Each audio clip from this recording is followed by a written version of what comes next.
3 দিন আগের থেকে গায়ে হলুদ, 2 দিন আগের থেকে মেহেদি সন্ধ্যা, 1 দিন আগের থেকে ওই জন্য ভাবি টাবি যারা আছে তারা ডলাডলি গোসল সন্ধ্যা, আর 7 দিন আগের থেকে এলাকার 1 নম্বর যত ডেক বক্স আছে সবগুলা নিয়ে যে বাড়ির ছাদে ডানে বামে লাগায়া লাইটিং ফাইটিং করে বিদেশি টাকার প্রভাব দেখায়া এরপরে ইংলিশ মিউজিক বাজায়া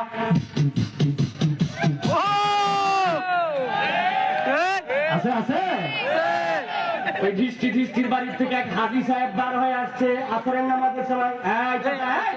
কি শুরু করছেন আপনি? গান বাজনা পাগল করে ফেলছেন আপনি এলাকার মানুষ অস্থির, রাত দিন মানতেছেন না, ব্যাপারটা কি?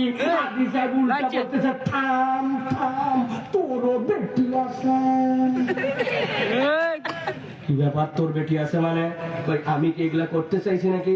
নাতি নাতকুররা একটু করে, এলাকার লোক একটু ডিমান্ড করে, এই জন্যই না এগুলা করছি। হাজি সাহেব বলছে চল আসরের নামাজ পড়ে আসে, আর 1 দিন মাত্র আছে, এত রাগারাগি করার দরকার নাই। হাজি সাহেব নামাজও পড়ে, হজও করে, আবার এলাকার ডিমান্ড অনুযায়ী গান বাজনাও করে।